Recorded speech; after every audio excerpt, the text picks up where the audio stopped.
Recording in progress. All right, welcome everyone. I'd like to call this meeting to order for the Corporation of the Township of Puslinch on September 11th, 2024. I'll start with roll call. Councillor Bailey. Present. Second, Councillor Hurst. Present. Councillor Goya. Present.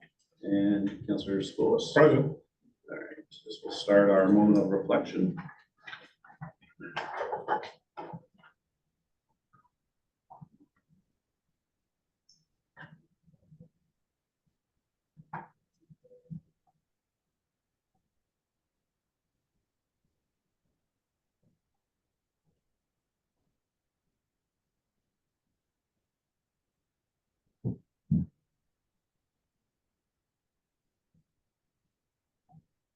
That concludes our moment of reflection. Ms. White Fox, you have a confirmation of the agenda and resolution, please. The council approves the September 11th, 2024 agenda and addendum as circulated, and the council approves the addition to the agenda as follows. Consent item 6.1.3, questions received from council and the corresponding responses provided by staff. You can move it for that, please. Councillor Hurst, Councillor Spoulos, any questions or comments?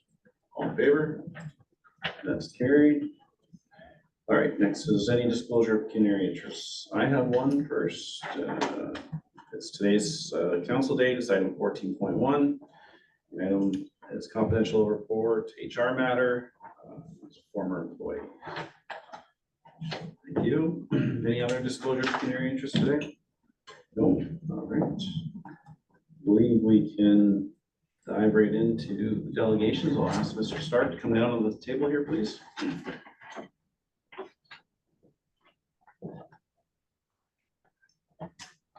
Yeah, have a seat.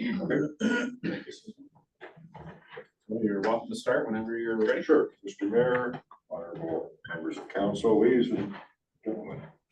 I'm here today to offer a proposal to amend the local municipal bylaw to allow Sunday gun hunting in Puslinch Township. Puslinch Township, which is actually Wildlife Management Unit 87C. I don't know, I had a presentation set up, but I think we're going to go through it fairly quickly. I have a handout here, which you're all welcome to after, shows all the links to anything I'm talking about, all the major links to laws, and, acts and things like that, maps and so forth. Thank you for correcting. I have a small error on that. Okay, I guess next. Sorry, I didn't just get it started. Just bear with me. Anyway, my name is Robert Clifford Stark. I've been a resident of Puslinch Township since 2001, married to my wife Jane, have one daughter and two grandkids. I'm actively involved in township matters, enjoy recreation here in the township, play music around. You probably see me playing music somewhere in the township, and ride my motorcycle, and I hunt and fish as well. The whole concept of this is starting in 2006, the Ontario Federation of Anglers and Hunters, which govern basically hunting in Ontario, started a program to allow Sunday gun hunting. Traditionally, Sunday gun hunting. I'll get the next. Okay, so sorry, I'll just backtrack a bit. There's a definition of hunting, and again, it's all in the link. Next slide.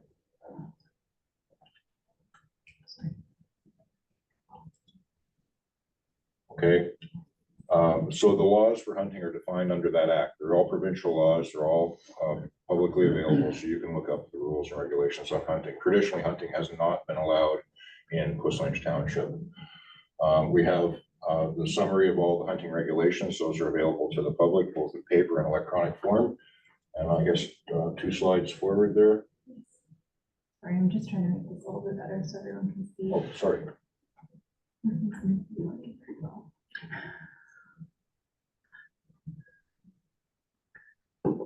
Yeah, the next picture there, that just is the hunter manual. So there's basically the hunting rules, and then there's the 2 manuals that are available and courses available. So anyway,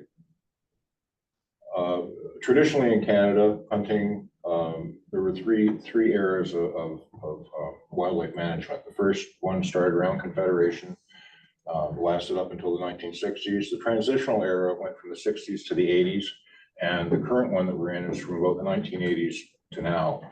And it's still ongoing. The development's still ongoing for hunting management strategies. Okay, next. So basically, the scope of the wildlife legislation is now changing, and we're gradually, you're going to see this in a moment here. Next.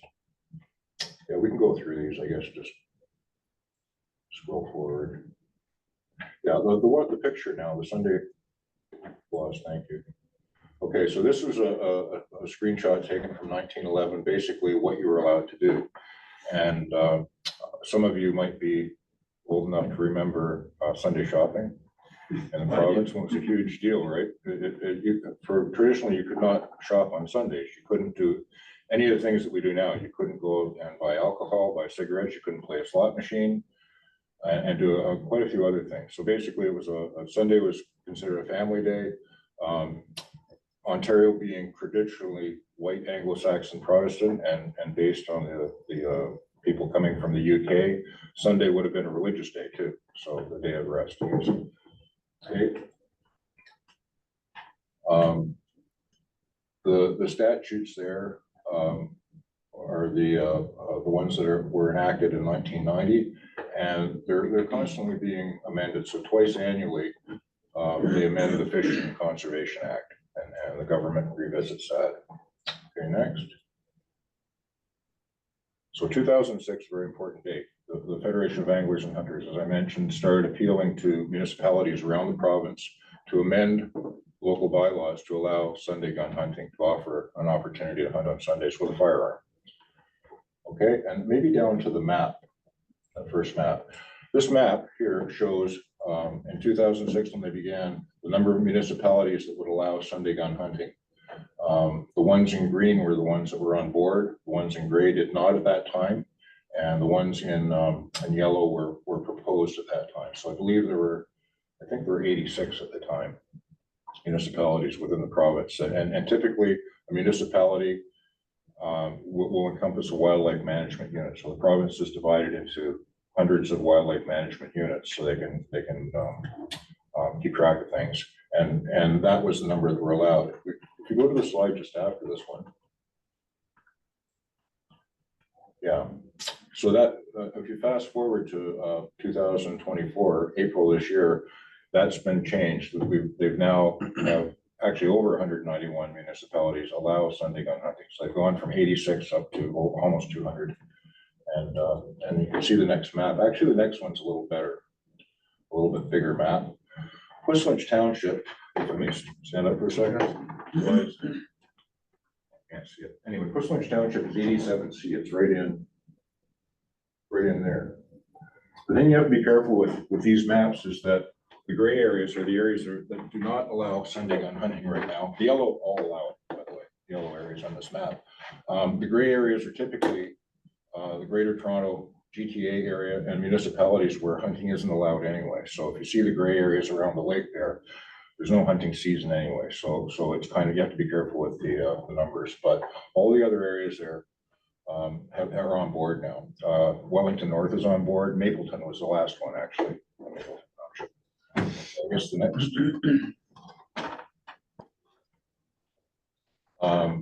And typically, traditionally, areas north of the French and Mattawa rivers always allowed Sunday gun hunting. So it's just typically Southern Ontario, the areas to the south where this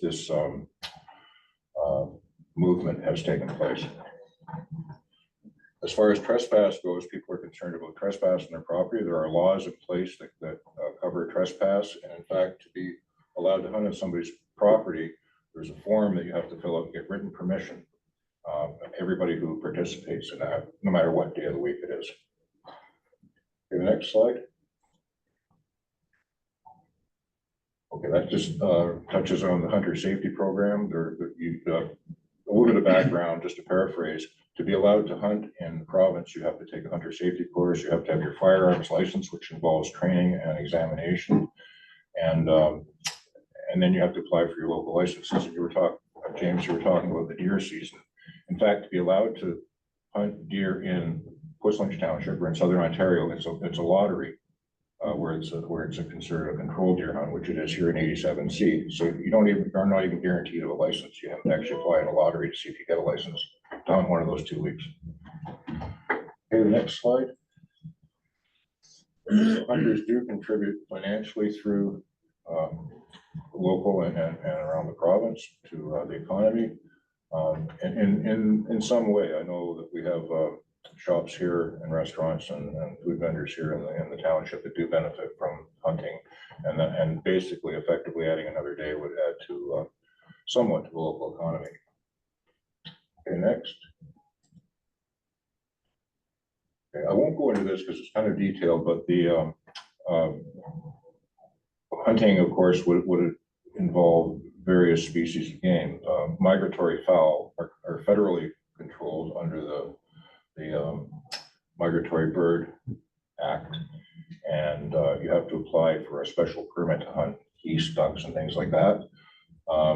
Wild turkeys are covered provincially under laws, provincial laws, not federal laws, and of course other game species, deer, and so forth.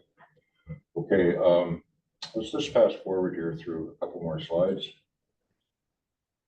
Okay, that just talks of basically the indigenous populations, of which there may be some in the township, are not governed by the local game laws. So basically, their laws supersede whatever's happening here. We're just offering another day of opportunity for people that aren't covered under the indigenous rules. Okay, I guess let's scroll through farther down for the sake of time here. Yeah, right there. Okay, and one more. There is hunting allowed on Sunday in the township right now anyway. You're allowed to hunt with archery equipment. You're allowed to hunt with a falconry, and you're allowed to hunt bullfrogs with various equipment, nets or whatever. This has always been allowed. The demographic is changing. I think we all lead busy lives. The demographic in the township has changed in the last 25, 30 years. Not everybody keeps Sunday as a sacred day, a day of rest. Sunday is a very busy day. We all have stuff to do on weekends. By offering one more day of hunting, a Sunday day, it effectively doubles what people are allowed to do. So people, if they're working, they typically they don't have time to hunt during the week. During the daylight hours, you're allowed to hunt from half an hour before sunrise to half an hour after sunset. And if you're working, you can't do that. So typically leave Saturday. So if you want to be out in the field with your family and friends, pursuing a heritage activity, adding Sunday will basically double the time. So if you're out looking for a turkey or whatever you're doing, it'll effectively double the time that you can be in the field and enjoy this activity. This is basically the laws. There are a whole bunch of laws that govern hunting and wildlife management. I don't think we have time to go into them now, but it's very well structured in the province. It's outlined very clearly, and I must make the point that municipal bylaws supersede all of the provincial and federal regulations. So council has the final say in what happens within Buswinch Township as far as hunting goes. On Sundays. Oh, sorry? On Sundays or any day. Any day. So you could make the decision that you don't want hunting in Buswinch Township. If that's voted and agreed upon, then there's no hunting. That supersedes any other laws. Okay, forward a bit here. Yeah, again, forward. Sorry, we're kind of rushing through this. I just didn't want to go past my time here. Let's try that. Okay, so this, again, who makes the laws? The federal government, the provincial government, and the township local government all make laws governing hunting in the province. They're enforced by conservation officers, basically out of Stone Road. There aren't very many of them right now because they've cut back, but conservation officers will enforce the laws. Local police will enforce the laws, hunting laws in this township. Okay, going forward again. And again. Okay, so the Firearms Act in 1995 governs the use of firearms as far as in general, but more specifically for hunting, what you can and can't do. And again, forward. There are all sorts of rules. You can start hunting as young as 14 in an apprenticeship program from 14 to 16, and then you can apply for a full-time hunting license. So basically, if you have children that you want to bring into the sport, or this activity, you can do so in a proper and safe manner. And it's all set up within the province. Okay, and again, forward. I think the one with yellow there, that one. Okay, if you suspect anything that's something going on that you don't care for or you think is illegal as far as an activity goes, there's a hotline you can phone 24 hours a day and they will respond to it. So if you see somebody trespassing on your property who shouldn't be there with a firearm, say for example, you can call the number. And again, forward. Okay, that just talks about the different kinds. You are allowed to target shoot on a Sunday in Twist Lynch Township, so you can discharge a firearm where it's deemed safe to do so, and the police can tell you where it's deemed safe to do so. You are allowed to shoot. You can dispatch nuisance wildlife on a Sunday with a firearm. So if you have a coyote eating your chickens, if you have a porcupine or a skunk that you need to eliminate, you're allowed to do so legally. You just can't hunt. You can put up the definition of hunting before. So worrying, pursuing, chasing, lying in wait for wild game, you can't do that on a Sunday with a firearm in Twist Lynch Township currently. We're hoping that will change.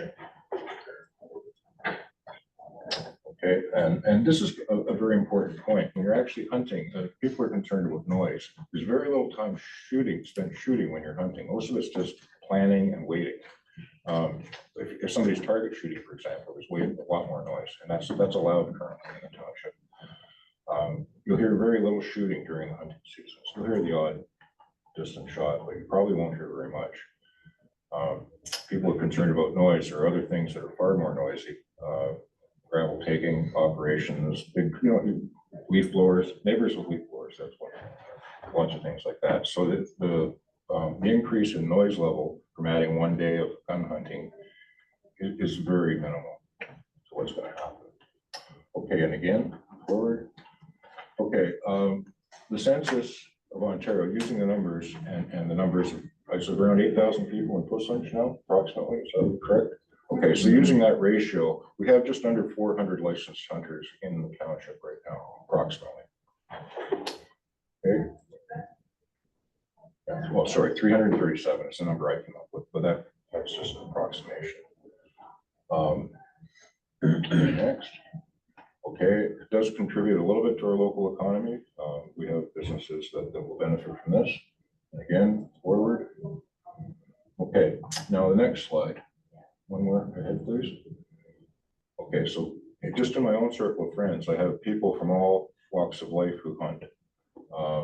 I have 3 police officers. 2 of them are actually working in Twist Lynch Township, University of Law professor, hydro workers, township and county employees, and 2 licensed mechanics and a registered nurse. So people from everywhere enjoy the heritage activity of hunting and live in this township. Again, forward. Okay, and I touched on that briefly before. Sunday doesn't hold the same significance as it used to within our country or our province and township because of the changing demographic. Things are different now than they used to be, say, 25 or 30 years ago. Okay, and one more.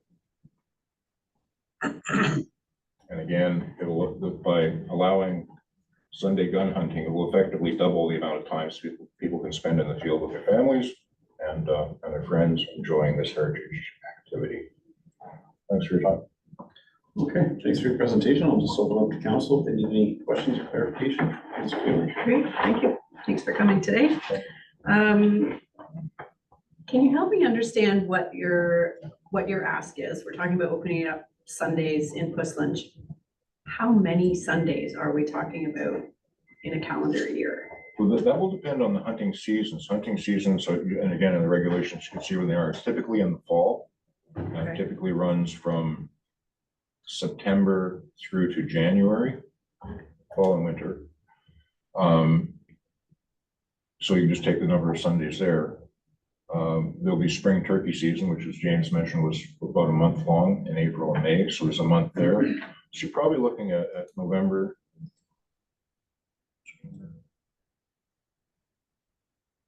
Say 5 months of Sundays, approximately. Can I add some clarification? on that? Yeah, So it depends on the game that you're hunting, Yeah. because deer, you're only permitted 1 of 2 weeks.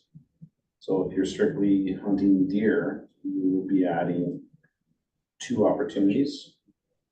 The rest of, well, Cumulatively, if you're successful in obtaining a license, and you may not be, it's either one Sunday in November or one Sunday in December for deer. The spring season for turkeys is a month long, so there'll be 4 Sundays in the spring. Something like rabbits, small game. There's a very specific season, typically in the fall into the early winter. So you're looking at perhaps 3 or 4 months of Sundays for small game, which is almost non-existent as far as hunting goes in this township. There's very little of that goes on. so if we have 337 potential hunters within Puslinch, Mhm. they could all be out on Sunday for 5 months. Taken to that Is extreme. that right? is that, Well, yeah, I'm just trying to don't- look like, what's our don't quote me ceiling? on the 5 months, we'd have to look at the hunting seasons, or we'd have to actually work that out, Okay. but approximately, yeah. But poten- Yeah. Okay, Yeah. and then just from, I mean, I live rural, but I'm not, there would be no hunting on my property, I'm presuming, because it's under 2 acres. Is there a rule around, are there laws, can you help me understand if my neighbor who has 100 acres gives permission for people to hunt on it? Is there kind of a buffer between my neighbor's property and my property where, like, can the hunter be right on the property line shooting off guns, or is there sort of a buffer between properties? Yes and no, the hunting has to be done in a safe manner, so discharge of a firearm has to be in a safe direction. And that would not be considered safe, so there is a rule in the Firearms Act that says basically it has to be 300 meters. But they're not just gonna say an absolute 300 meters, it has to also be done in a safe manner, so. Right. So if they're standing on your fence line, pointing a firearm in your direction, that's not considered safe. Right, Absolutely not safe, so. and that goes to be said for any day, not just Sundays. It's Yeah. just, and so we are just talking about on private properties. Correct? No, Where would, anywhere hunting's allowed. So there's agreement forests, there's area of public land where hunting is allowed in the township. so hold on. These agreement forests, they still have the ability, any private landowner can restrict the hunting Yes, because they're a private landowner. yes, yes, So that would be inclusive of these agreement Yeah. forests. GRCA can, and it's all posted as far as what's currently allowed. We're just, the proposal here is just to allow an extra day of whatever is currently allowed. We don't want to change the I rules guess of what's allowed. trying to clarify on what property? Like, are we Private talking property. about today? private property. Private property. Does that include, so not County of Wellington properties? Is that, that's a public property? Basically anywhere that you're allowed to hunt currently. So And- GRCA is and considered a that's- private landowner. In theory, if we permit it, they could permit it. But to the flip side of that, they have a prohibition. This doesn't override their prohibition. So if they currently have properties that permit hunting, and they currently have properties that do not permit hunting. So that stands. It would give the opportunity to any private landowner to allow Sunday gun hunting, but it also gives them the opportunity to keep the prohibition of hunting carte blanche on Sundays, whatever days they decide. They can opt in, but they don't have to. They can still keep it. And then a Non-permitted. resident would know about a change based on signage that went up, hopefully that they've seen. I'm just curious, I'm thinking, what I'm trying to think about is the person that goes out on Sundays with their dogs on an agreement forest walk or something like that, which could be surrounded by private property that now is allowing gun hunting. So Right. when, up to now, for the, for someone like me, for 30 years, I've been walking my dog down a trail on a Sunday where it's quiet, and then all of a sudden there might be hunting happening, On the private within property next 300 door. meters of where I'm walking potentially. Right. So I'm just trying to find that balance for that person that's walking the Yeah, dog, how it's they a- would know and. Well, there's due diligence involved too, where anyone who owns a property, if that activity should be posted. No matter whose property it is. Also, it's up to everyone to learn the rules as far as what's allowed. I think it just makes sense to be safe, so. So does a um, private homeowner have to put up signage that says hunting is allowed on my property? No, hunting is not allowed. If you don't. wish hunting Or allowed. if you allow it, there's no signage. no. Okay, so the person walking down the No. trail wouldn't know if the farm property beside where they're walking has made a change or not. No, when I'm walking down the Arkell Springs Trail, I don't know that the police are shooting full automatic firearms right next door in the gravel pit. There's no sign posted there, and that's really not safe. I'm thinking more on Dogwood Road, but that's different. So then this is a question for staff. We're talking about, I think the wording was we're going to amend a bylaw that we don't have. So what are we actually asking? What is the ask? How do we amend something that we don't currently have? Is it a resolution that we're looking for? So through you, Mr. Chair, it's not a bylaw. Municipalities may have bylaws, discharge of firearm bylaws and things like that. We don't have that in place. So what the legislation indicates is a municipality that's looking to permit it does so through resolution. You have to submit that to the MNRF. And again, there's those two deadlines throughout the year because they have to amend their legislation before it can be enacted. Okay, so through resolution. My final question, you did mention that Mapleton or Minto and Oakville, Hermosa, they've all opted in. Wellington North, and Mapleton was the last one. Do we know what sort of public engagement those municipalities went through before opting in? So through you, Mr. Chair, staff have reached out. We did receive the staff reports. Those don't indicate that there was any sort of specific public consultation. The legislation also doesn't require it, so it seems to be that it would be up to the local municipality to determine how much engagement they'd like to do with the community. Okay, maybe just to share with council, I said, I'm sitting here representing the residents of the township. I haven't heard from any of them to know how they would respond to this request. So I know West Gray did an online survey with their residents and then council kind of made some decisions based on the feedback they got from that. So maybe I'll just suggest that we, do some sort of public engagement, whether it's just through Engage Plus Lunch, an online survey or something like that before we make a decision. Just a point of clarification, the MNRF has taken the F off the name. Yeah, This is this month, changed it. they removed the forestry part.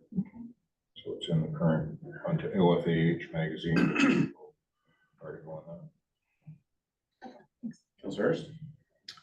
Yeah, thank you, Mr. Starr, for, this is a lot of information to get through. So I guess just maybe the full disclosure, I have a firearms license. I've hunting, more fishing than hunting primarily. So I think just to share my perspective here, I think generally I'm supportive of evolving this. I think there's a couple things. Very much support Councillor Bailey's suggestion of public engagement. I think that's really important. The reality is we are a rural community here, and there is lots of potential opportunity to do hunting. I'm curious of staff. Have we? And I hadn't heard of any, and I don't want to put you in the spot per se, but have we had any compliance issues with Saturday hunting? Like I'm looking at this is one extra day in 7 type of thing, realistically. Has there been any complaints received by the township around non-permitted Sunday hunting to date that you're aware of? So through you, Mr. Chair, we don't have records of that we could sort of make any sort of conclusions on.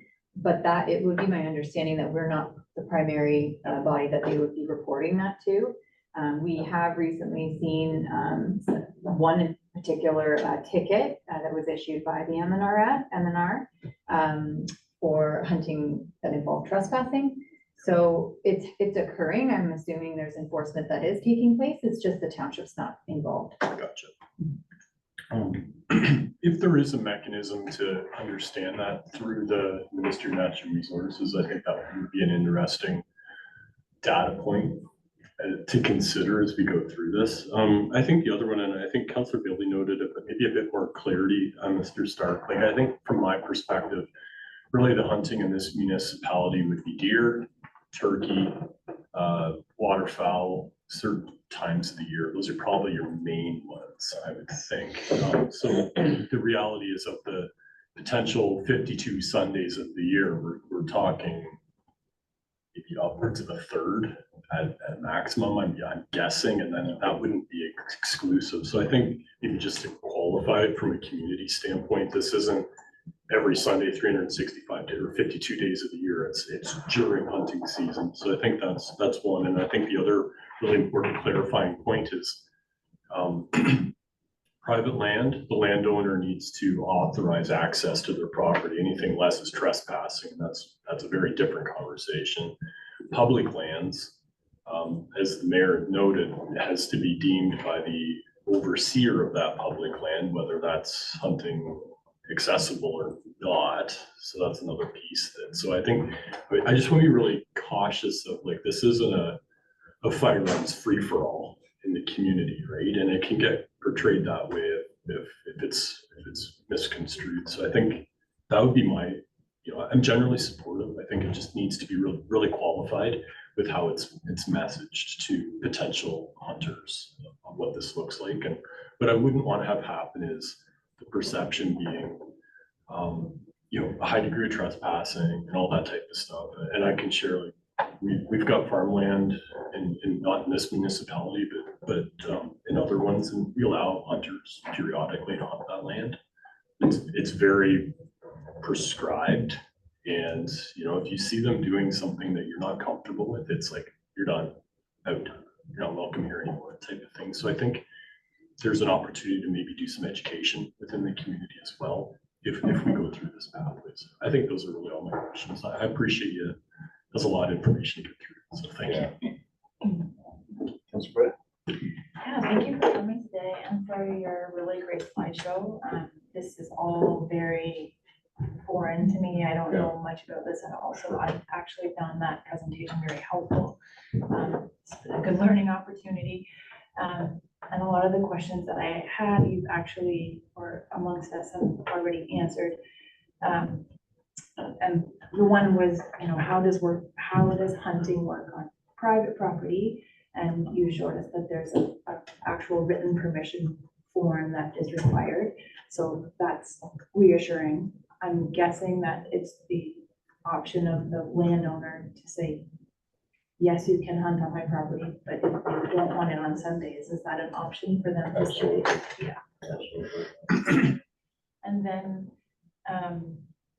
I guess my initial hesitation with it would be the noise that would be involved. Again, not knowing what that noise impact would be. But then you mentioned that target shooting is currently allowed on Sundays anyway, Yes. which I did not know. And I'm not sure if, Courtney, is that within a bylaw that we have, is that the Firearms Act, or is that just something?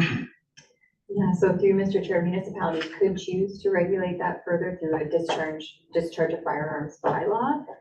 So there are municipalities in Wellington County that have those bylaws, but the township does not. Okay. So, I mean, as of right now, if we're allowing that, the impact of that noise, I would assume would be far more substantial than, as you mentioned, hunting, which is more weighting than shooting anyways. So, in theory, I don't have any real issue with allowing it on Sunday, but I would agree with Councillor Bailey's suggestion that I also haven't heard from anyone in the community, so it would be helpful to get some engagement done just to understand what the community maybe is or is not worried about in terms of the impact. I think because of the lack of relative low numbers of hunters, I would think, with 337 by my estimate. There's a general lack of knowledge about hunting in modern society. I think people just don't know. They don't know what goes on and the rules and so forth. So I think education is a really good idea. Councilor Spose? Yes, thank you for coming. This is very informative. A lot of questions I had were answered, but I have one left over. You mentioned in your deputation Township Bylaw 134. Do you happen to have a copy of it? We asked staff and they couldn't find that. I actually didn't mention the number 134. Okay, it's mentioned in the purpose of the delegation. I think it's by BY. Oh, it's by. Oh, I see it there.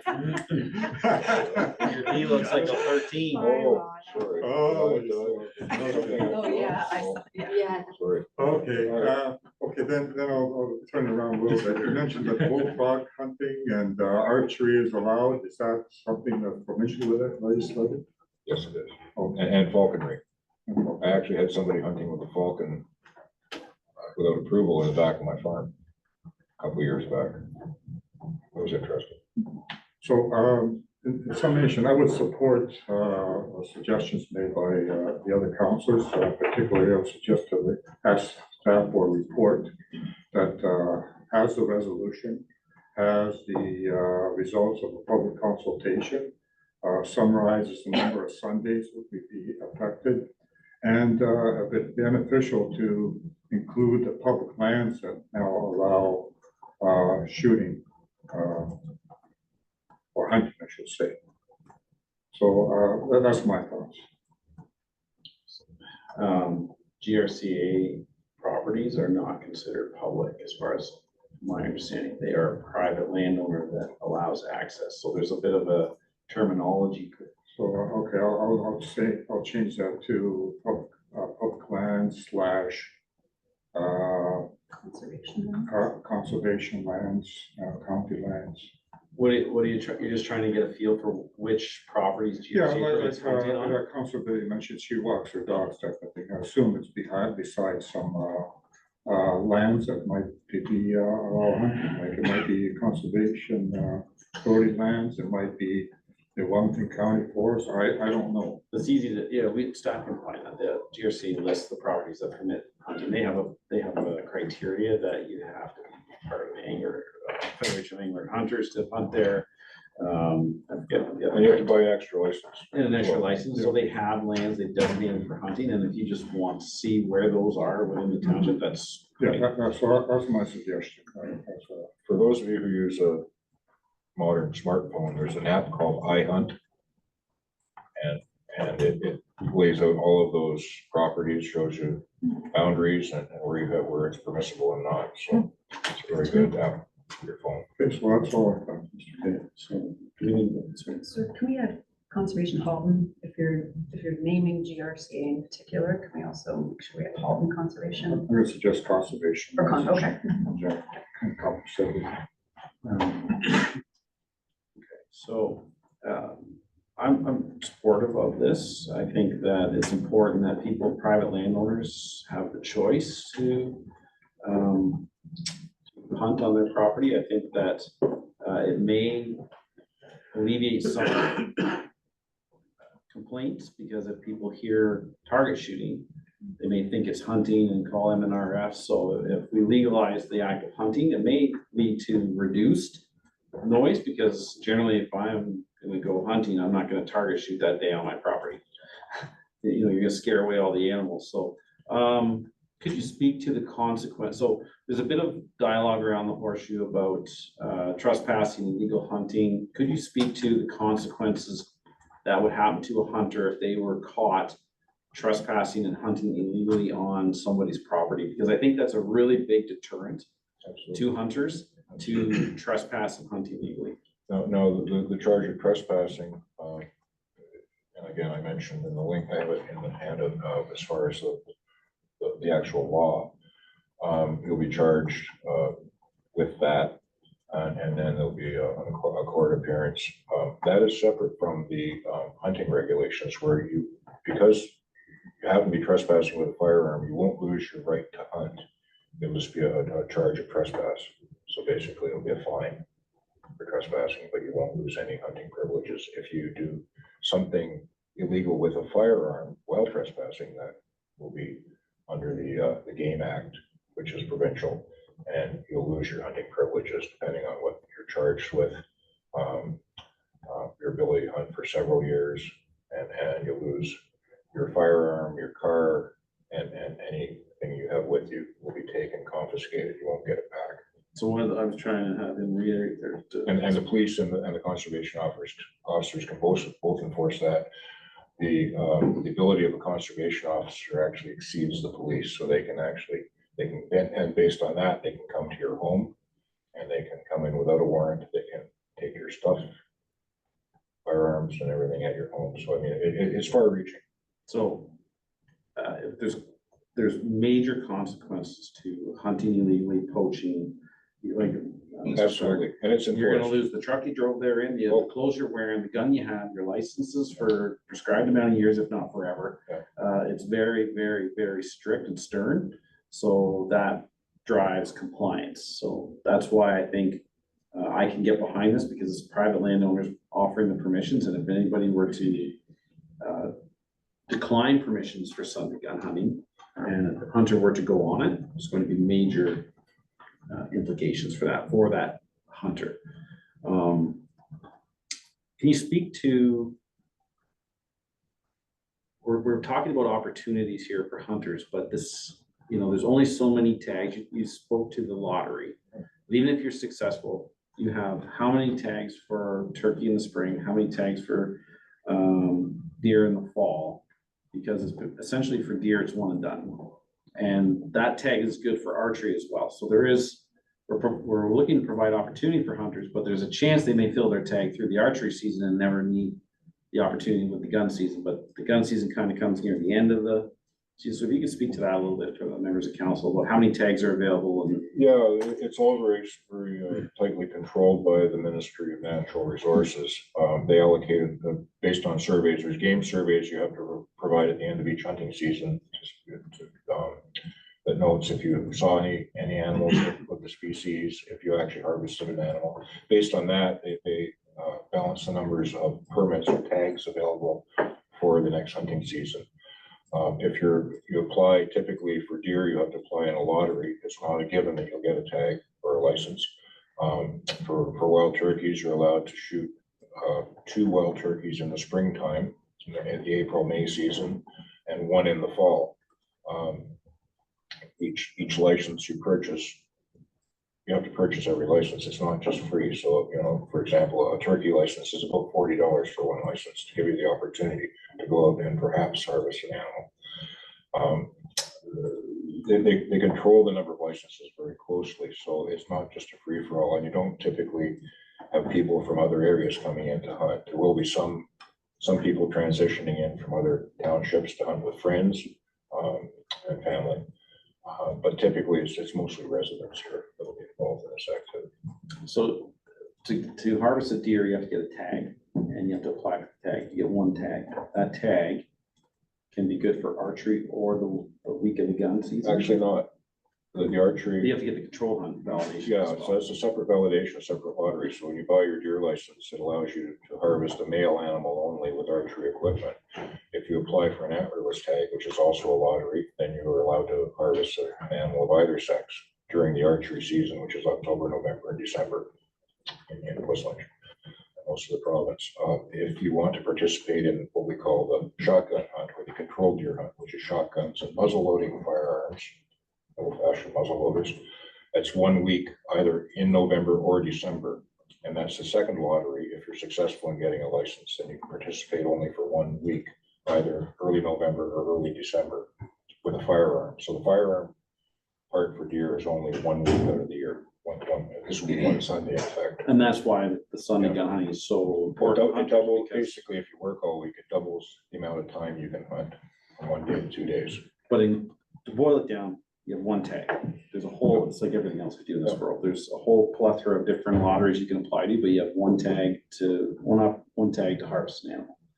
If you do it in the archery, then you're not shooting on Sunday. If you happen to not fill your tag in the archery, you have that week in November, which then you may get a second day on Sunday. So I guess years gone by, there used to be a time where you could apply or get extra tags, but that hasn't been. They stopped that now. There used to be up until about 5 or 6 years ago, you could, because of the, based on the surveys, the number of animals that were deemed, say, for example, deer that were in this township. The ministry was trying to control the numbers based on statistics of collisions with automobiles and things. We've all seen deer run across the road in front of us while we're driving, I'm sure, around here. So they did allow people to purchase additional game seals, additional tags for deer for a number of years. They don't do that anymore. The numbers are back down to where they're manageable now. And it's just simply one license per person per year if you're successful in obtaining that. Okay, so I think that's it for me. I mean, just full disclosure, I do not hunt in 87C, so this does not affect my opportunity. I hunt in 87D. So anyways, I think, what do you have captured in this one, folks? So the council receives the delegation regarding Sunday gun hunting, and the council directs staff to report back on the process, including the results of a public consultation to determine the approximate number of Sundays where hunting could occur in any given year, subject to the hunting seasons, and to determine the public lands, conservation lands, county lands, etc., where hunting is currently permitted, in order to consider permitting Sunday gun hunting in the township of Westland. So that's- Yeah, just my suggestion is to add a resolution, so we can vote on the resolution as well. In other words, we have to file a resolution with the MNR, so. In the report coming back, include the resolution. Yeah. All right, can I get a seconder for that? Councilor Hurst, sorry, any clarification or? Maybe just a comment on the public consultation part. I think we talked about how important the education part of it is. So if 7,500 people who don't hunt were to fill out the survey, chances are it might be a negative result unless we have some sort of education maybe accompanying the survey. So I don't know what sort of details, but letting people know, maybe how many hunters there are in the community yet and how many tags are available, like just to kind of give that kind of basis of what we're actually dealing with and the numbers of Sundays we're talking about would be, I think, helpful for those doing the survey. I think I agree with you in the sense that I don't want this to turn into anti-hunting Right. hunting survey, Right. because there's likely more people in the Yeah. world against hunting and harvesting wild animals. That's a whole different conversation, Uneducated about it. right? This is about the impacts of Sunday gun hunting. Yeah, my thought is, Mr. Stark's presentation might be a good document to include as part of the survey, because he does cite a lot of good points, a lot of legislation. So if he's okay with us sharing that document. And the fact that you can already do it 6 days out of 7. Yeah. Currently. And you can hunt on Sundays and harvest an animal, just not with a firearm. And you can shoot a firearm, you just can't combine those two things, so. That's kind of what we're trying to correct, is that you can use archery on Sunday, you can harvest an animal on Sunday, but you can't. You can shoot targets on Sunday, but you can't combine those two items. It might be a challenge to get the actual numbers from the province on licensed hunters in this wildlife management unit. I'm not sure they track that. So that would be I think they'd have that. well, you would think, but no, it would be a challenge. I looked extensively and I couldn't find any public access to that information. I So would think his presentation is yeah. good enough. That's what I thought. that was only an estimation based on census numbers. Anything else from the members of council? Sorry, through you, Mr. Chair, just in terms of prioritizing this project, because there is quite a bit that staff have to put into it, given that the next amendment deadline that the MNRF has set is April 1st, I believe, of 2025. Staff would probably be prioritizing this for either the fourth quarter of this year or early into next year, just given some of the other projects we have on the go. I would suspect that'd be the earliest hearing from council, they were asking staff to do, so. You know, only do what you can do. All right, all in favor? Thanks, Carrie. Thanks, Mr. Stark. Thank you. I'll just leave these handouts here if anybody's interested. for- Yeah, leave them links, please. Or leave them- Thank you. Thanks for your time. Thank you.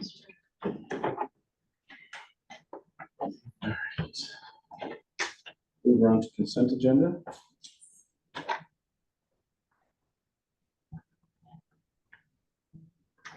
Resolutions. The consent agenda items listed for the September 11th, 2024 council meeting you received for information. Can we move for that, please? Councilor Hurst, Councilor Goyna, Yes. any items to remove from the consent agenda item? Councilor Bailey, Yeah, I think it's 6-3. Grand River Conservation Authority, Yeah. anything else? Oh, and from her, and No, I'm okay. Councilor Goyna, No, I'm good. okay, Councilor Spillis, Yeah, 6.11. that's it. Okay. All right, that's the minutes. Yeah. All right, so we're gonna receive the remainder of those, Ms. White. All in favor of that? Carried by numerical order. I'm gonna let Councilor Spillis, oh no, you're first up, so 6.3, Councilor Bailey. Yeah, in 6-3, I think this is the right one. Yeah, this is regarding the consultation. Right, I don't know if this is the right one. Yeah, it's a public information session on the draft strategy that the GRCA has out. And at the end, it talks about presentations to council or staff are available upon request. I have not taken the time to go through the whole area strategy, and I feel like it can be pretty in-depth. So I was just gonna make a suggestion that maybe we invite the GRCA to come present their strategy. Sure. We have a lot of GRCA land, so does A lot of GRCA. that work? Just as note, Halton Conservation is also going through it, but I feel like GRCA lands take up more of West, so this might be a priority over the Halton one. Well, we've had requests from, at the Halton Conservation for parking at their properties, and we haven't seen any traction on that. Maybe it's worth inviting both. There's a brand new CEO, I think we call her. She'll be at our next upcoming meeting with Conservation Halton, so maybe I can do something. I would like to see them come here. Or at least provide the information. Anyone else want them here? I'm okay with that. So, would you count? So to receive it for information, and the council directs staff to invite the GRCA and the HCA to attend a future post council meeting to discuss the conservation authority area strategies. Perfect. Moved by Councilor Bailey, seconded by Councilor Spillis. All in favor? That's carried. All right, 6.11, Councilor Spillis. Yes, there's two items just asking for an update. One of them was a written delegation by Major Lee Clark regarding the Canadian School Bell. Just wondering if we had any movement on that in terms of where it's going to be and that sort of thing. Through you, Mr. Chair, so this was referred to the Heritage Advisory Committee and it went to their meeting on September 9th. The committee has recommended that the Killing Bell be used as centerpiece of a commemorative cairn at the Christmas Community Center grounds.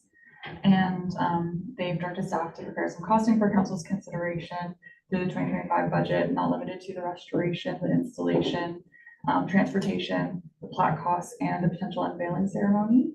And then they also asked that a thank you letter be prepared on behalf of the township to send to Marjorie Clark regarding this project. In regards to that, was there not discussions around recognizing the Orr family for the PCC grounds? Through you, Sorry, a little Mr. off Chair. topic, but now we're gonna put another plaque at the PCC grounds and another bell recognize somebody, so just like an update on the Orr family one. Yeah, so through you, Mr. Chair, a plaque was installed in the gardens in front of the PCC building. Locations being discussed with respect to the bell are potentially in the area between the library and the garden, potentially in the Millennium Garden, or near the tennis courts. Okay. So that's, would be seen real quick. Just the Orr's seem to slip through the cracks, but Yeah. And with the Ford family plaque, we did take a ceremonial picture after our last Heritage Committee meeting with all the members there, so. Great. Did you share it with the family? Okay. It just happened on Monday. Oh, so okay. Fresh news. Just one last item on those minutes, there was a procurement options for replacement pump 31 truck. I was wondering if there's an update, you had to do some specifications and we negotiate with the supplier choice. Yes, so I believe the 10% was put down and the truck is actually on the line now, so they're ahead of schedule with it. That's great. Great thing. Okay, so we can just receive those for information. Moved by Councilor Spillis, second by Councilor Bailey. All in favor? Carried. Can I just make a little comment? I just wanted to flag, I'm not pulling it for anything, but 6.6 and 6.7, just if you haven't read through them, keep that kind of fresh in your mind. We've got a delegation coming in October. Jean Hawkins from Wellington Guelph Drug Strategy, and those two consent items really speak to what she's coming to talk to us about, so. Thank you, Councilor Bailey. Board meeting next. September 25th, 2024, at 7 p.m. Public open house meeting held in person in the Puslinch Optimus Recreation Center Gymnasium, 23 Brock Road South, regarding the Puslinch Fly design background studies. Put that on my calendar. Before we get into reports, we're gonna take a 5-minute break. Mr. Manager, I have a question on Sure. that. Just curious on the format. Is that boards or is that a speaking presentation with boards? So through Mr. Chair, there will be likely a very brief presentation, and then there'll be all of the consultants and some consultants will have boards set up, and it will be very informal. People can ask questions. The consultants have even said the public can mark up the boards if they have specific questions and areas that they'd like further clarification on. So it's going to be very interactive. Oh, that's good. Thank you. Excellent. All right, we'll take a 5-minute break before we get into the reports. All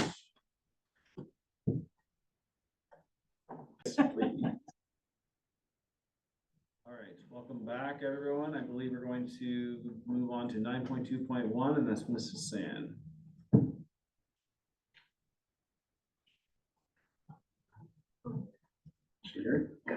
Hi there. Hello, everyone. So this is our annual building permit report that's required in accordance with the Building Code Act. I'd be happy to answer any of council's questions, and Mr. Hartholt is here as well, our chief building official, if there's any specific building related questions. All right, I go to read the resolution, Ms. White Fox. That report FIN 2024-018 entitled 2023 Annual Building Permit Report be received for information. And a move for that, please. Councilor Hurst, second by Councilor Willis. Any questions for Mary or our building official? All right, I guess all in favor? It's carried. I was gonna ask something like that. Thank you. All right, next one, I guess, is 9.2.2, and that's Mrs. Hassan again.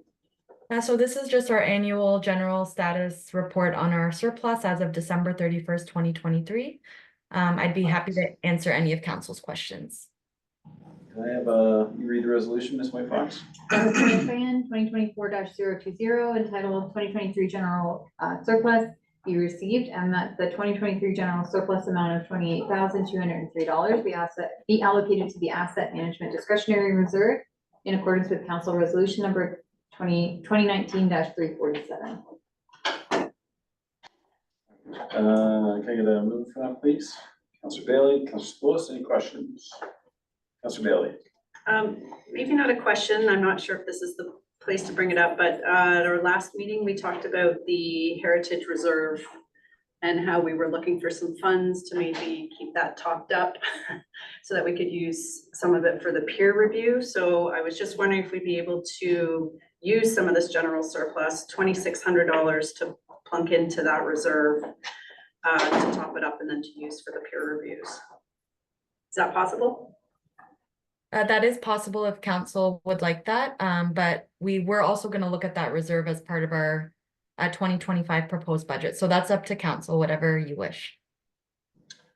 Well, I thought we gave pretty clear direction. What's the resolution from the last time? This is one of the options, so it's still one of three. Yeah, it's one of three options, so. I just know this time last year, we took the surplus and we actually put it into 3 different places around this time. So didn't know if this was the time that was appropriate or just waiting. I was just, we're gonna be all in on budget very shortly, so. Okay, it's I'm good just- waiting. It's good to keep it fresh in our minds, but, that's kind of my perspective is, Does last week's resolution capture? I think it does. I think you're right. Sorry.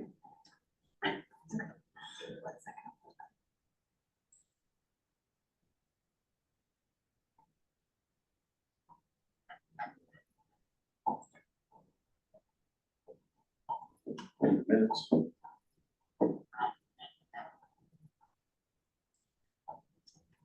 So through Mr. Chair, what the direction from the last meeting was, the council authorized the pre-budget approval amount of the 2,600 to be funded from either the 2024 surplus where possible, the Heritage Financial Incentive Program Discretionary Reserve to be refunded, or the legal contingency reserve, also to be refunded accordingly.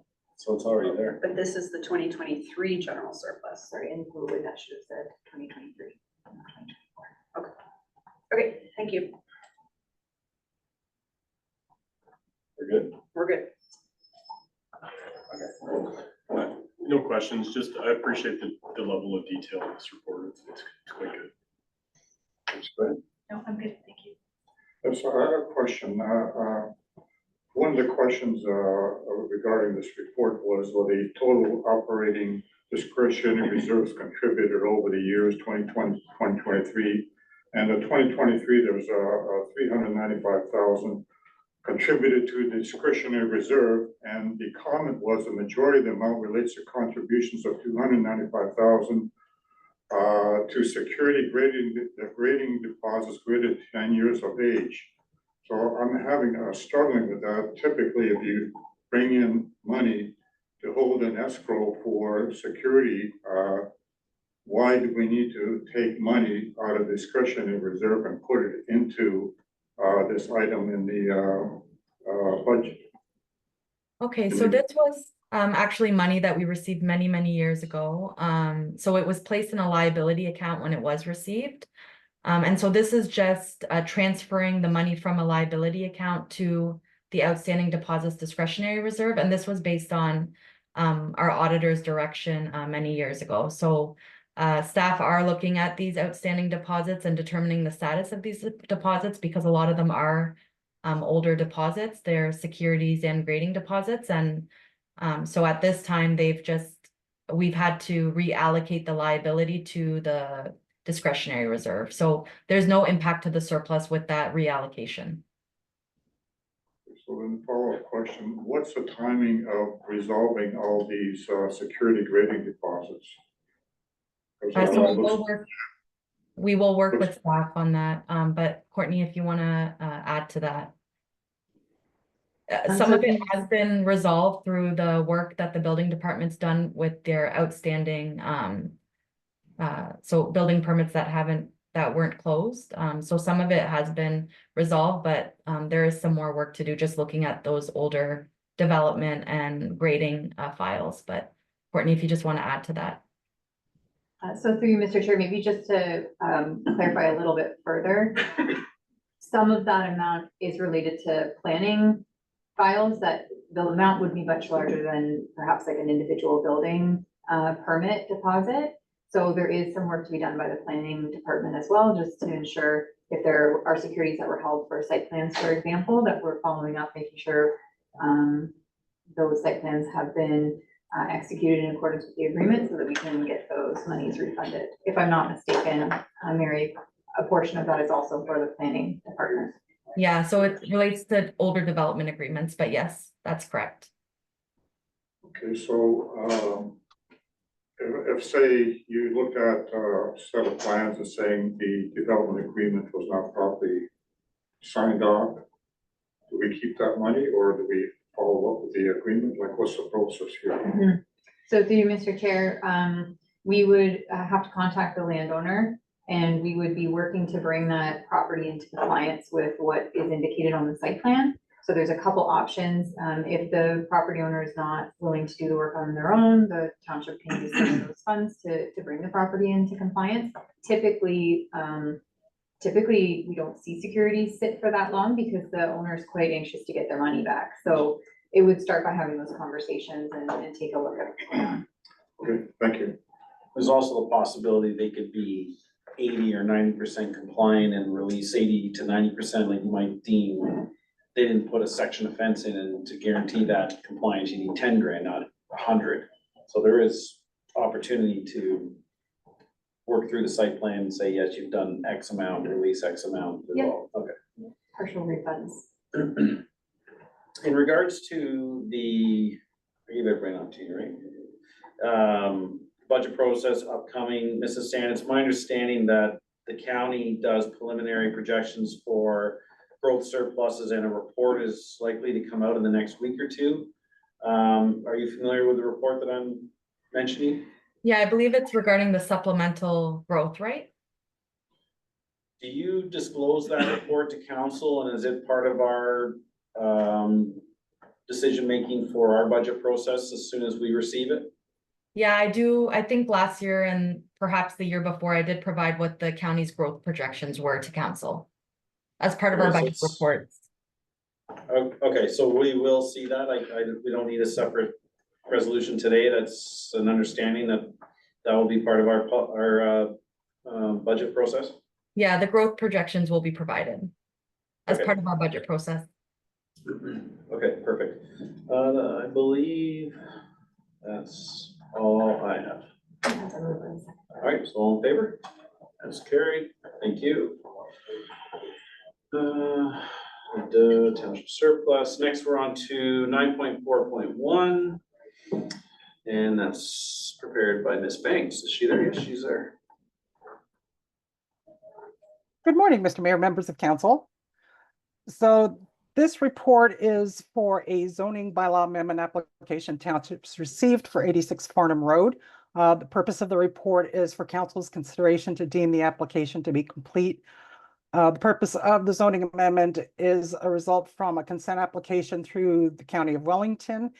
And the amendment is to prohibit livestock in the existing barn on the property, and also to recognize the existing height of the barn to be 9 meters. I'm happy to answer any questions anyone has. You read the resolution, please. That report PD 2024-004 entitled zoning bylaw amendment application D14/JEF, request for council to deem the application complete or incomplete be received, and that council deem the application to be complete based on the recommendations outlined in the staff report, and that staff be directed to proceed with notice in accordance with section 3 and section 5 of OREG 545406 of the Planning Act as amended. Are you move for that, Councilor Hurst, Councilor Goida? Thank you. Questions or comments from Ms. Banks? Very detailed. Very interesting.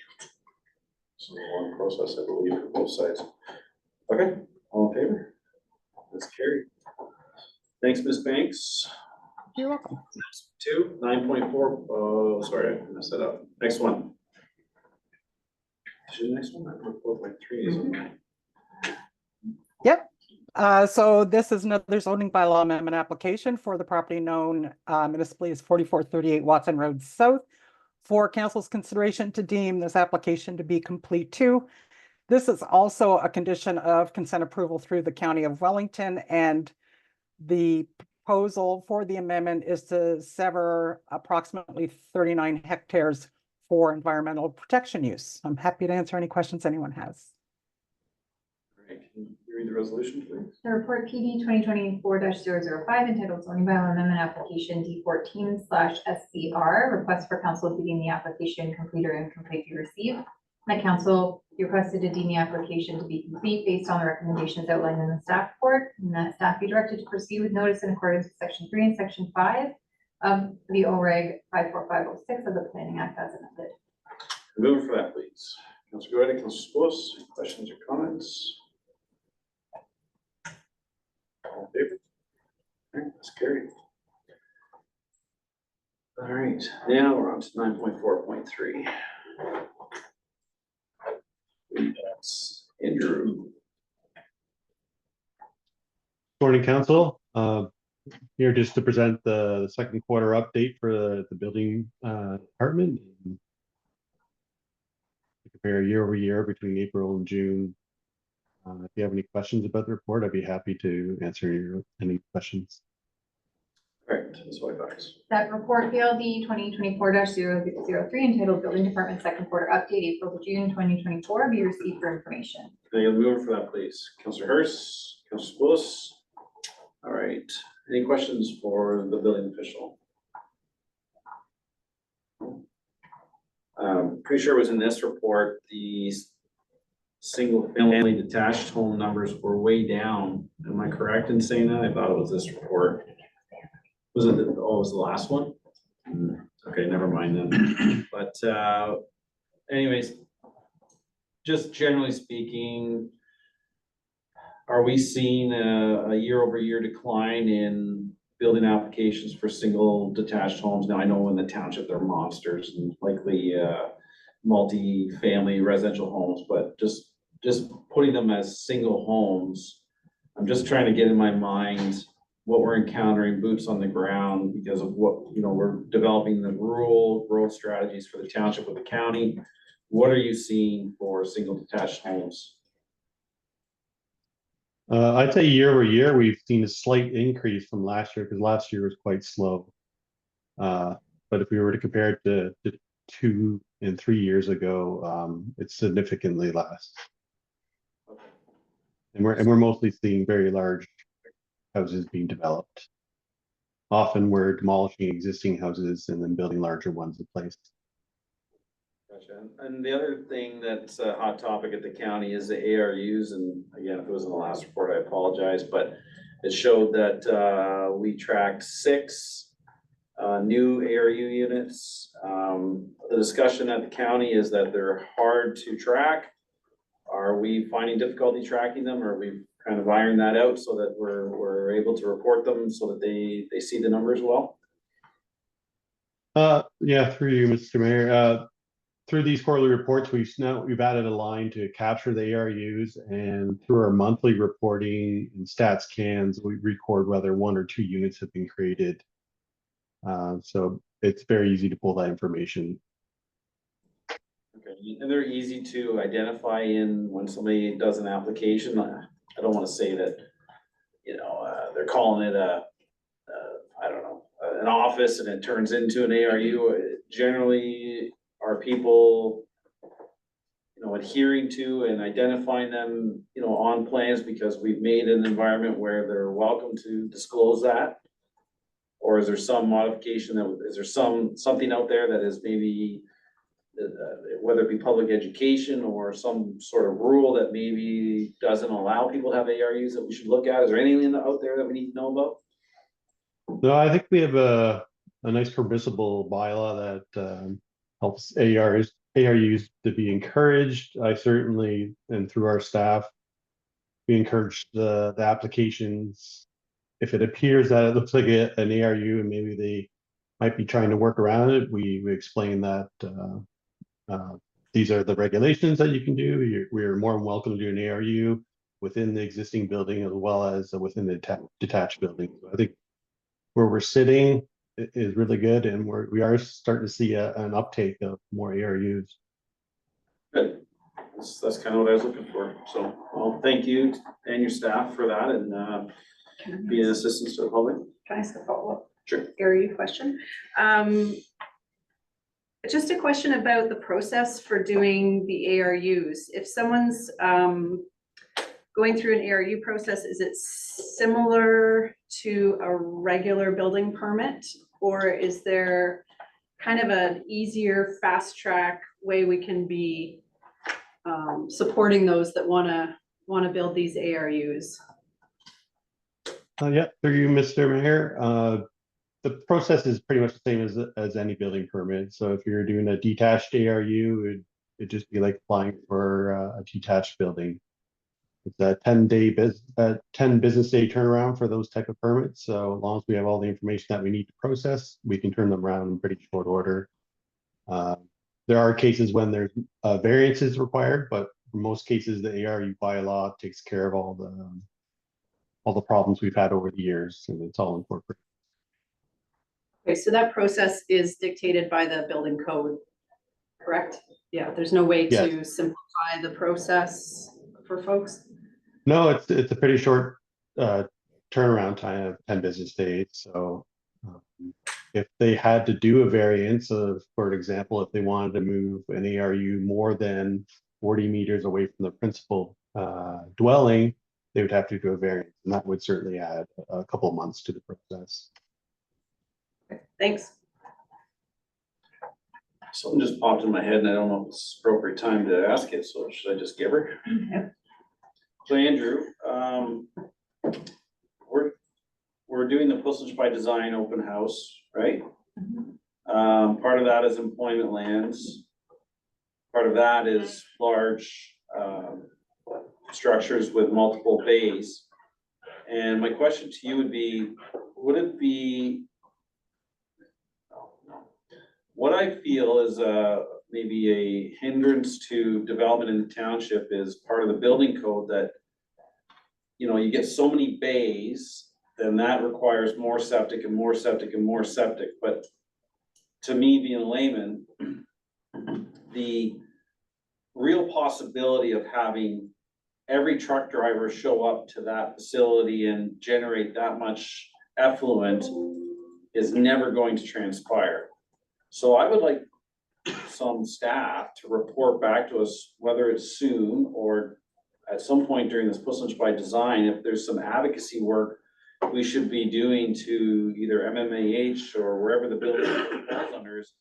Should they be reviewing that equation that dictates the septic size? Or, you know, I know this, I'm just throwing this at you cold here, but, or is this something we shouldn't touch? Like it's 100% acceptable, but from my perspective, I think it's got way too much redundancy built in, and it's making it not as lucrative or appealing, I guess, not as appealing to come to the township to develop, because these septics end up being absolutely enormous or need approvals, mass approvals from MECP. Yeah, the tables that are provided in Part A of the building code kind of dictate those effluent flows that you referred to, and they do occur at a loading bay per loading bay basis. They are conservative numbers, but they're what we have to go by and what I have to kind of review our proposals on. At any point, we can put in a suggestion to the MMH to look at these numbers. I think there's been attempts in the past to revisit those numbers because they've been stagnant for quite a few years. Since I've been in the business, which has been over 20 years, they have not moved. So I would like staff at whatever time is appropriate through the Puslin by Design, as we know these industrial lands, employment lands might be coming on, is to at least take a desktop review of it to see if it might be fine. It might be something we don't want to deviate from.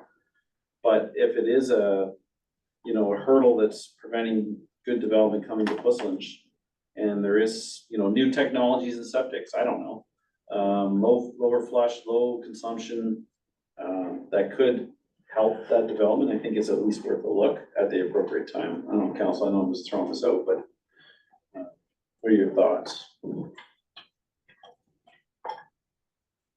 I'm okay with that approach, but a question I would ask the building official, if a consultant came to you, say, for a multi-bay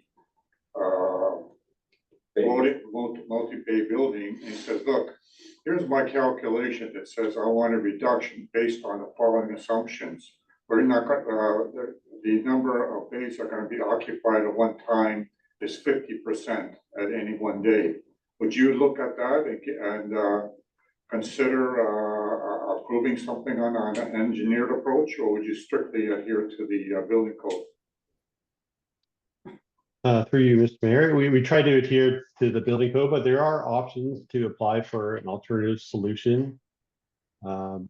If there are flows that are not in the tables in the building code, there's an option to compare to 3 similar establishments. It doesn't happen too often. I believe Tim Hortons in my past municipality, we dealt with them, and they have a good database of multiple restaurants to give different flows than what was offered in the tables. So there's that opportunity as well, but we don't see it too often. So, Mr. Mayor, I'm okay with your approach, but at the same time, it's up to the developer. He's got a different, say, if it's another Amazon coming here, well, they got Amazon buildings all over the place. They can make the argument, the effluent we have based on measurements is this. Therefore, accordingly, we think we can get a reduction in the size of the septic. So, Well, it's good to know. I wasn't aware of that opportunity, but, I've said my piece. I think staff can do what they wish with it, but if there is a stumbling block for one, if we get this pushed by design through its process and new employment lands, if there are things that are preventing good development coming to Puslich, then let's address it. And if septic's one of them, but if it's a non-issue, it's a non-issue, but just, yeah. Okay. That's good. Just a quick comment on the reverse side. I think just being all on septic, I think we do need to err on the side of caution to be protecting our drinking water at, if that means a certain development can't come in, that, the water is more important. I agree with you, Yeah. but at the same time, that they got 3 different buildings, same. Yeah. But design doesn't I make would sense. want those comparisons though, to maybe be in a municipality where they're on well water. Well, they'd have to be there, or they would be. You wouldn't compare it to someone on city water because the risk is just different, right? Yeah, it's all good. Well, it all depends too. It's the safety factor too, depends. So you can put a 2 times safety factor or something. So it's all engineered approach, so that's all I'm asking. Yeah. We're good. I didn't want to open too many can of worms, but. Okay. We had a mover and a seconder for that report. Yeah. Anything further? All in favor? That's carried. I'm not gonna say it. All right, I believe we're at council reports, correct? I sent an email to MNR highlighting our concerns about enforcement in the township and the urgency of some of our requests. Sent it to all the senior staff. I have not received a response. That was after our last council meeting. I also sent an email to MECP regarding some ECA approvals and our concerns around it. And, well, sorry, council had followed up with Ted and the ministers. We received a response that it's not the minister's jurisdiction to approve ECAs, it's the director or somebody in that office. So then I asked who that contact point was. We received that. We have a meeting with that individual at 2 o'clock today.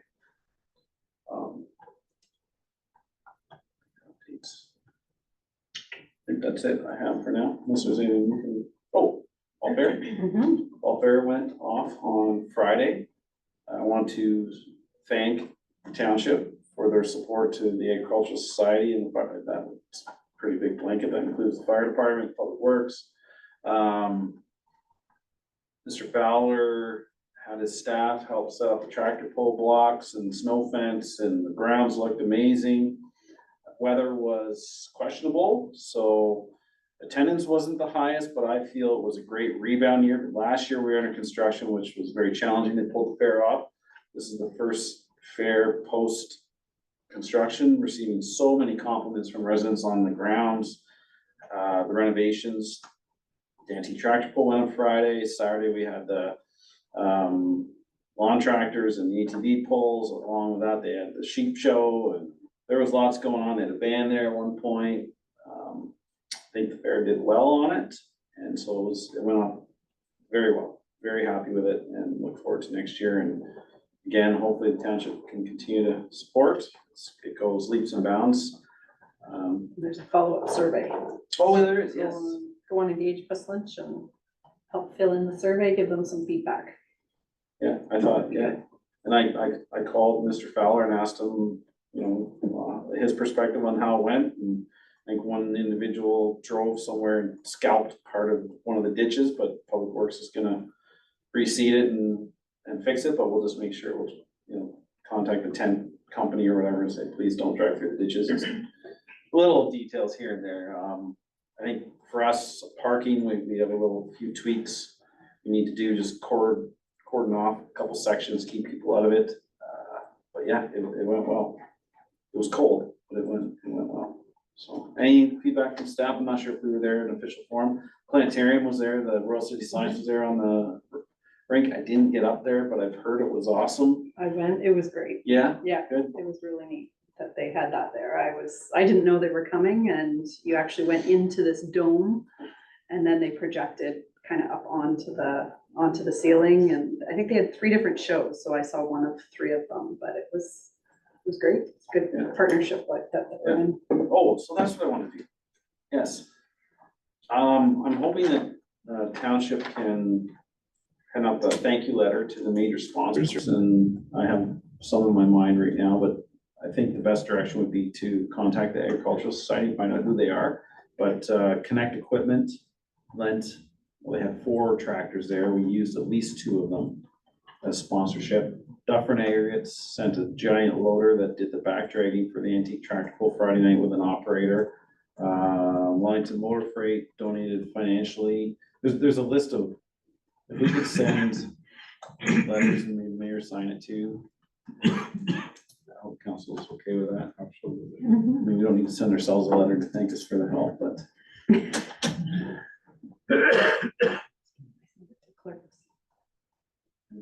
Thanks for the paperwork, doing the brochures, right? Yeah. Everybody was very helpful and it showed. So is there room for some improvements still? I guess, yeah, some operational stuff. Yeah, the fire department's there Friday, Saturday for sure. It's good. Council okay with the thank you letters? Absolutely. Yep. Anything else? Mike, was there anything that you felt needs mentioning, or did it go fairly smoothly for the public works side of things? You there? No, that's fine. Okay. Any member of council, any updates, or? I guess we should get a mover and a seconder for the mayor's updates. You can do them all together if you'd like with the council members. Sure. We had a heritage committee meeting on Monday, and we talked about a lot of really good stuff. I think we're continuing to see the committee move a large number of heritage properties through the designation process. So I think that's been quite positive. From my perspective, we did speak to, which previously noted, Marjorie Clark's recommendation of the school bell. So we had some direction on that one, as well as a good discussion around potential funding opportunities for designated properties within the municipality to show support for them going through the process moving forward. So we'll see some staff reports coming through that recommendation process in the near future. So I think overall, we've had really good engagement within the Heritage Committee in recent past. So I think that's quite positive, and like the vision that the committee has in making recommendations to support heritage within this community has been really positive from my standpoint. I think the last piece I just note is there is a walking tour on Sunday, September 22nd in Morriston at 1:30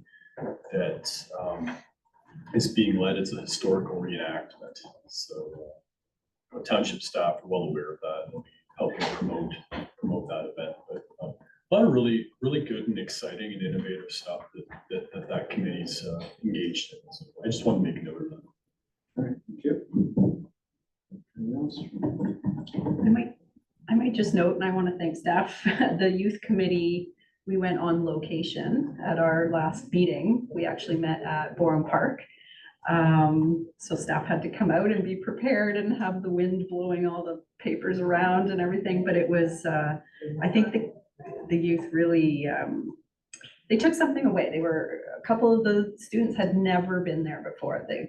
And here they are representing sort of the township, but they didn't know about the space. So the idea is we're going to try to have them go to a few spaces within the township, but we took advantage of the basketball courts and all the green space there and the new play structure. And then I felt like there was some good discussion after they had their exercise. They seemed a little more engaged. So anyway, thanks to Sarah and Laura and coming out into a kind of unknown environment. Thanks. That's great. All right, so you have a resolution? The council receives the mayor and council member updates for information, and the council directs staff to obtain a listing of welfare sponsors, and the staff prepare thank you letters to be signed by Mayor Sealy. Can we move for that, please? Counselor Hurst, Counselor Spillis, all in favor? Carried.